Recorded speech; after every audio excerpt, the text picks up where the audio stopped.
Hi Leo, welcome to Mystic Queen PH at ito ang inyong monthly reading for March 2024. Ayan, malapit nang matapos ang first quarter. So this is a general reading, just take what resonates. Watch your Sun, Moon, Rising, Venus for other messages. Thank you sa lahat ng mga sumusuporta dito sa ating channel. Just a reminder, gamitin nyo lamang ang reading na to bilang gabay and pa-follow, like na rin ang ating Facebook, TikTok, lahat po yan, Mystic Queen PH. And please like, share, subscribe para lagi kayong updated sa ating mga readings.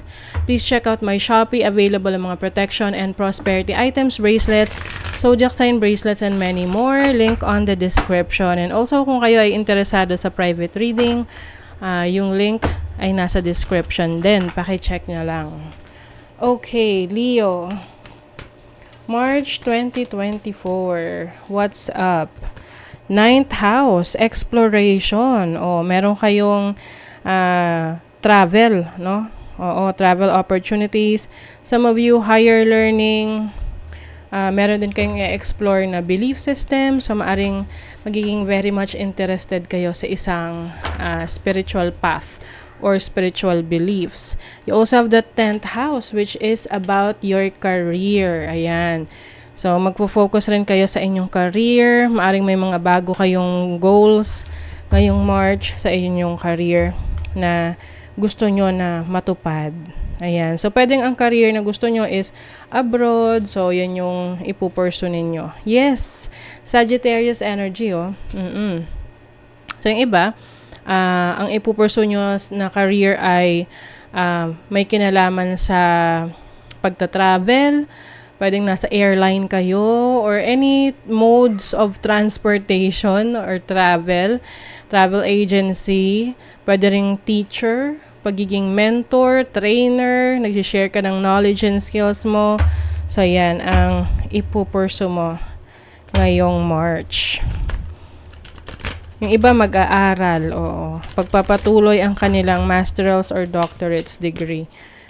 Or mag-aaral ng ibang mga bagay na interest ninyo at gagawin nyo itong career.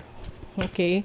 Let's see, ano pa ang ganap sa inyo ngayong March 2024 for Leo. Okay, waterfall. Meron kayong ile-let go. Ile-let go nyo siguro yung dati nyong work, career, para i-pursue yung ibang gusto nyong gawin, lalo na abroad. That is also about transformation. So, I think you are transforming yourself, transforming your career, transforming your life. And meron din ditong crane. Ayan. So, I think, mas magiging committed ka sa career mo ngayong March. Kasi crane is also about commitment, no? Being there for what you want. Having faith and devotion, paniniwala, no, sa iyong mga gusto sa buhay. Let's see your overall energy. Okay. 6 of Cups. Pwede nyo iba sa inyo, you will be more creative ngayong 2024. Meron ka mga babalikan na childhood dreams or plans mo nung childhood na hindi mo na ipagpatuloy. Yung mga interest mo, hindi mo nagawa. So, ngayong March, gagawin mo na. If you have kids, you will also focus on your kids ngayong March or marami kang mga ganap na kasama yung mga anak mo. 6 of Pentacles. Yes, bringing balance into your life and also asking for help or kaya mo ring magbigay ng tulong. So, it's either ikaw yung hihingi ng tulong or ikaw yung mag-share ng tulong sa isang taong mahal mo or someone is very close to you. Pagdating sa finances mo, I can see na you can definitely balance your needs and also yung income mo, no?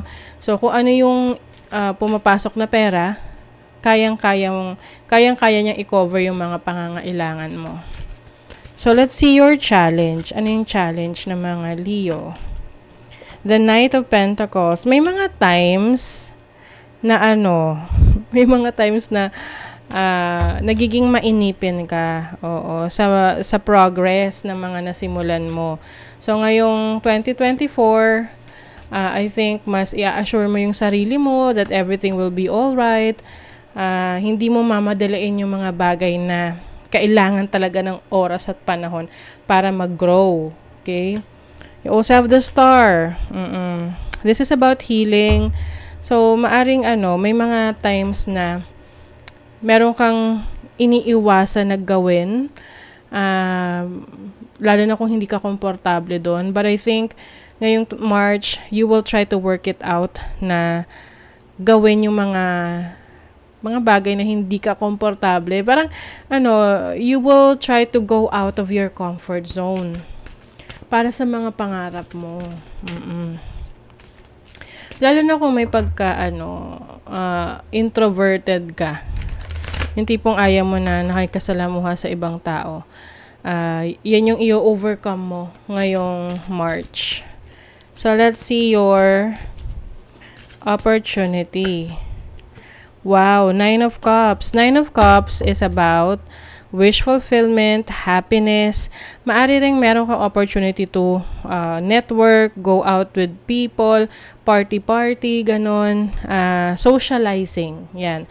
Marami kang opportunities for socialization. Maaring may mga celebration ngayong March sa trabaho, sa business mo, or even in your personal life. Meron ka ring wish na ma-fulfill. Uy! Yung iba magse-celebrate ng kanilang anniversary, monthsary, ganyan, with their special someone. Yung iba naman, maaring sisimulang pumasok sa isang seryosong relationship. Papasok sa commitment. And yan yung fulfillment ninyo kasi nahanap niyo yung person na gusto nyo talaga, someone na you are resonating with. So, let's see your blessing. Wow, the Wheel of Fortune. Yes, the wheel is turning your favor. So, kung ikaw ay naka-experience ng delays or parang kabagalan ng progress, ngayong March, kung magiging patient ka, makikita mo yung progress na hinahanap mo. As long as you are really working towards that. You have the 9 of Swords. So, as a blessing, maaring kung ikaw ay nakaka-experience ng insomnia or may stress ka sa pagtulog, or may mga taong nakikialam sa buhay mo. Oo, pwedeng pagdating ng March, you will move on, you will move forward. Iiwas ka sa mga ganitong klaseng situation dahil maaring na-realize mo na it's not doing any good sa'yo. Lalo na kung mabilis kang maapektuhan sa sinasabi ng iba, opinion ng iba. So for you, ay nakikita ko na parang nandun ka na sa point na wala ka ng pakialam sa sasabihin ng iba, as long as you're happy, as long as nakukuha mo yung mga goals mo, na-achieve mo yung mga goals mo, it doesn't matter, no? Kung ano yung what other people think about you. Exploration talaga, travel opportunities. Pwedeng this is about your career, vacation, no? But definitely, you will travel ngayong March. Yung iba, bibili kayo ng properties.